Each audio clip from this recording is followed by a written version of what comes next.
Good morning, children. In the previous class, we have studied about gravitational force and Newton's law of gravitation. You know, every object in the universe attracts every other object with a force. This force is called gravitational force, and this phenomena is called gravitation. Based on the gravitation, Newton gave a law. That law is called Newton's law of gravitation. Newton's law of gravitation states that every object in the universe attracts every other object with a force which is directly proportional to the product of their masses and inversely proportional to the square of the distance between their centers. In today's class, let us learn about Kepler's laws of planetary motion and inverse square law. According to Newton's law of gravitation, the gravitational force between two masses varies inversely proportional to the square of the distance between them. This fact was proved by Newton on the basis of Kepler's laws of planetary motion. Now, let us know the Kepler's first law of motion.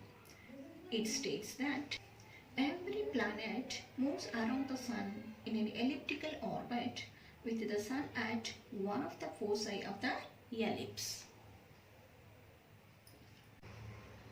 Next, Kepler's second law. It states that the line joining the Sun and a planet sweeps out equal areas in equal intervals of time. Planets are revolving around the elliptical orbit. An ellipse has two axes.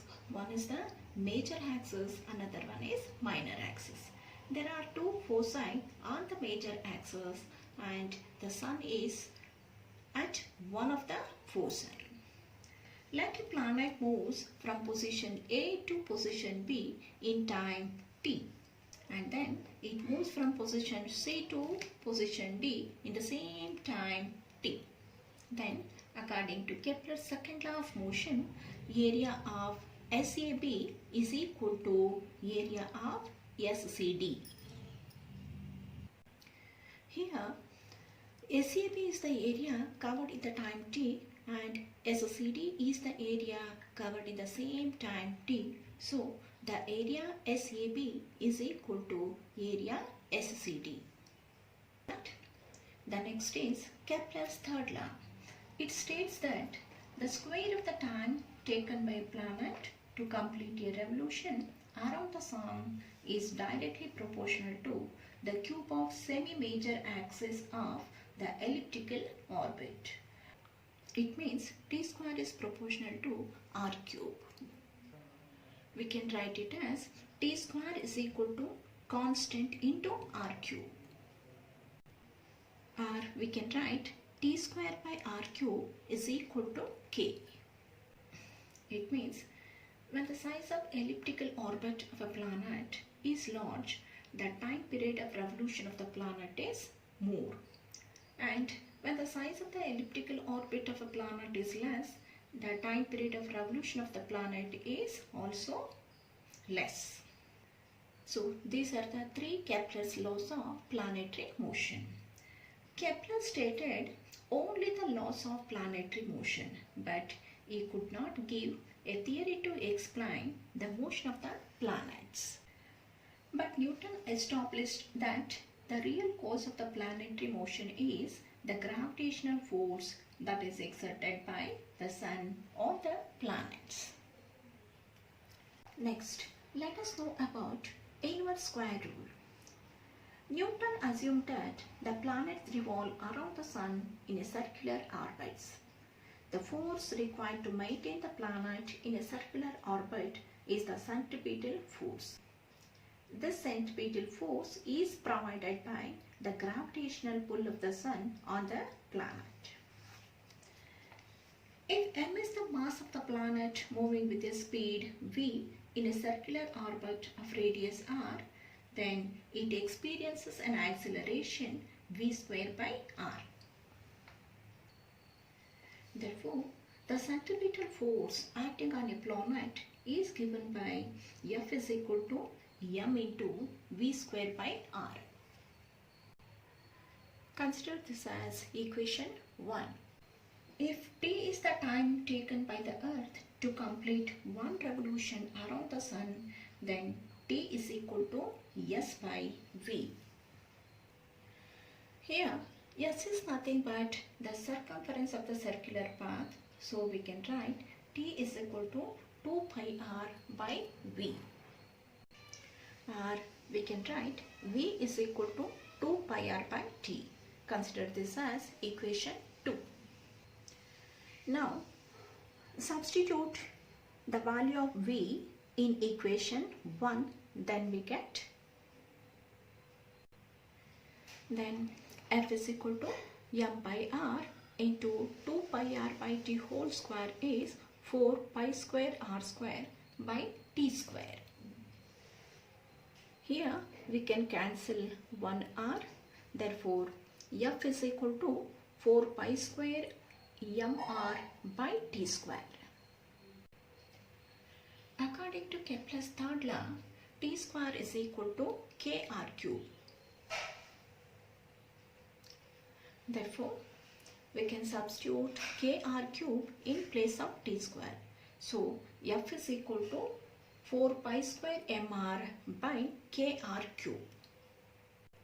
Here we can cancel 1 r, then we can write equal to 4 pi square m by k into 1 by r square. It means f is proportional to 1 by r square. It means the gravitational force between the sun and the planet is inversely proportional to the square of the distance between them. Next is numericals. Numericals are based on Newton's law of gravitation. The first problem. The gravitational force between two objects is F.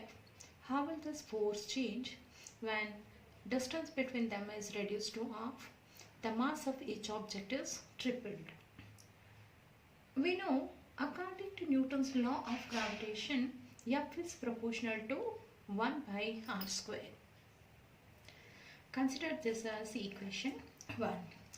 When distance is reduced to r, it means when r dash is equal to r by 2, then f dash is proportional to 1 by r dash whole square. Then we can substitute r by 2 in place of r dash. F dash is proportional to 1 by r by 2 whole square. That means f dash is proportional to 4 by r square. Consider this as equation 2. Now divide equation 2 by 1. Therefore, f dash by f is equal to f dash is 4 by r square and f is 1 by r square. We can cancel this r square. So, f dash by f is equal to 4. It means f dash is equal to 4f. It implies the force becomes 4 times its previous value when the distance between them is reduced to half. Next, second one. According to Newton's law of gravitation, we know F is proportional to m1 m2. Consider this as equation 1. When the mass of each object is tripled, it means when m1 dash is equal to 3m1 and m2 dash is equal to 3m2, then f dash is proportional to m1 dash into m2 dash. Now substitute 3m1 in place of m1 dash. F is proportional to, f dash is proportional to 3m1 into 3m2. So f dash is proportional to 9m1 m2. Consider this as equation 2. Now divide equation 2 by 1. Therefore, F1 dash by F is equal to F dash is 9. Now F dash by F is equal to F dash is 9 M1 M2 and F is M1 M2. We can cancel this M1 M2. So F dash by F is equal to 9 or F dash is equal to 9F.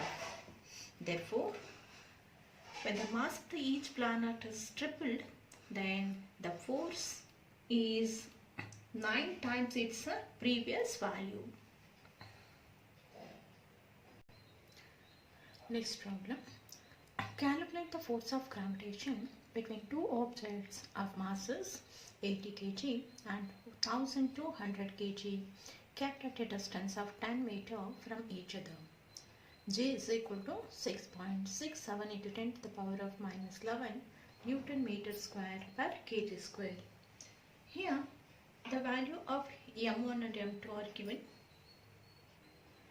Let M1 is equal to 80 kg, M2 is equal to 1200 kg, R is equal to 10 meter and G is equal to 6.67 into 10 to the power of minus 11 Newton meter square per kg square.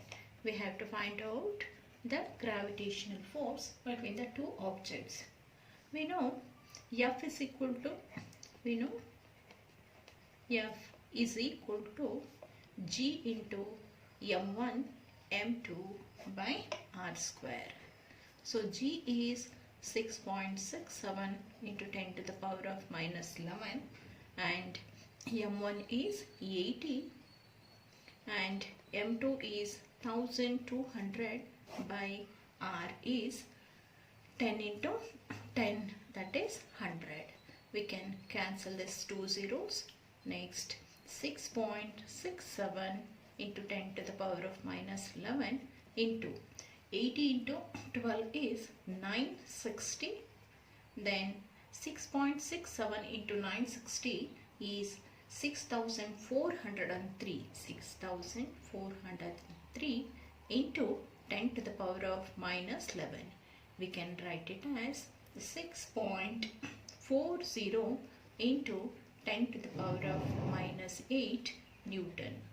Therefore, the force of gravitation between the two objects of masses 80 kg and 1200 kg is 6.40 into 10 to the power of minus 8 Newton. Next question. The gravitational force between two objects is 100 Newton. How should the distance between these objects be changed so that the force between them becomes 50 Newton? Here let F1 is equal to 100 Newton and F2 is equal to 50 Newton. Since F is proportional to 1 by R square, therefore F1 is proportional to 1 by R1 square and F2 is proportional to 1 by R2 square. Next, divide F1 by F2. F1 by F2 is equal to F1 is 1 by R1 square and F2 is 1 by R2 square. So F1 by F2 is equal to R2 square by R1 square. So we can write it as F1 by F2 is equal to R2 by R1 whole square. We know F1 and F2. So F1 is 100 and F2 is 50 is equal to R2 by R1 whole square. 50 ones are 50, 2s are 100. Therefore, R2 by R1 whole square is equal to 2. We can write it as R2 by R1 is equal to square root of 2 or R2 is equal to root 2 into R1. Therefore, the distance, it means the distance between the objects should be increased to square root of 2 times. Next question. A sphere of mass 40 kg is attracted by a second sphere of mass 15 kg when their centers are 20 cm apart with a force of 0.1 milligram weight. Calculate the value of gravitational constant. Here, let m1 is equal to 40 kg. Let m1 is equal to 40 kg, m2 is equal to 15 kg and r is equal to 20 centimeter. Convert centimeter into meter. So divide by 100, we can cancel the 0. So 2 by 10, we can write it as 2 into 10 to the power of minus 1 meter. And then the force is given, F is equal to 0.1 milligram weight. So convert milligram into kg. So that is equal to 0.1 into 10 to the power of minus 6 kg weight. And we can write 0.1 into 10 to the power of minus 6 as is 10 to the power of minus 7 kg weight. And 1 kg weight is equal to 9.8 Newton. So we can write it as 10 to the power of minus 7 into 9.8 Newton, because 1 kg weight is equal to 9.8 Newton. Next, we have to find out the value of gravitational constant. Now we know F is equal to G m1 m2 by r square, G is equal to F r square by m1 m2. Next, we can substitute 10 to the power of minus 7 into 9.8 in place of F. 10 to the power of minus 7 into 9.8, and the R is 2 into 10 to the power of minus 1. 2 into 10 to the power of minus 1 whole square. Then m1 is 40 into m2 is 15. Next, we can write 10 to the power of minus 7 into 9.8, we can write it as 98. 2 into 10 to the power of minus 1 whole square is 4 into 10 to the power of minus 2, and here 10 to the power of minus 1. So 10 to the power of minus 1 into 10 to the power of minus 2 is 10 to the power of minus 3. Next, 40 into 15. Next, 4 ones are 4, 4 tens are 40. Then we can divide 98 by 15. It divides 6.53 times. Next, 10 to the power of minus 7 into 10 to the power of minus 3 is 10 to the power of minus 10, and 6.53 into 10 to the power of minus 10 by 10. So that is equal to 6.53 into 10 to the power of minus 11 Newton meter square per kg square. Therefore, G is equal to 6.53 into 10 to the power of minus 11 Newton meter square per kg squared. Next question. A geostationary satellite is orbiting the Earth at a height 5r above the surface of Earth, where r is radius of Earth. Find the time period of another satellite at a height of 2r from the surface of the Earth. Here, the geostationary satellite is at a height of 5r above the surface of the Earth. So, let R1 is equal to, let R1 is equal to 5r plus r, that is 6r. And the time period of the geostationary satellite is 24 hours.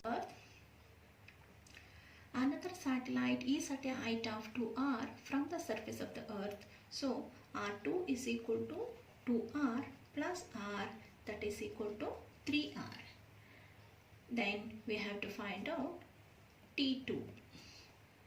According to Kepler's third law of motion, we know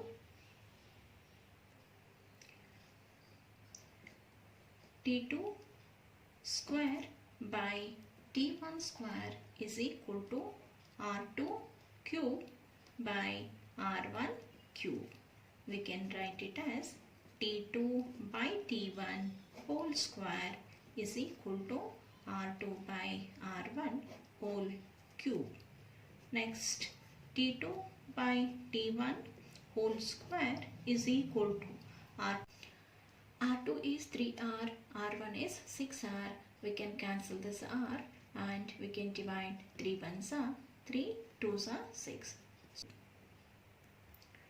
1 by 2 whole cube is 1 by 8. So T2 by T1 is equal to square root of 1 by 8. So the square root of 1 by 8 we can write it as 1 by 2 root 2.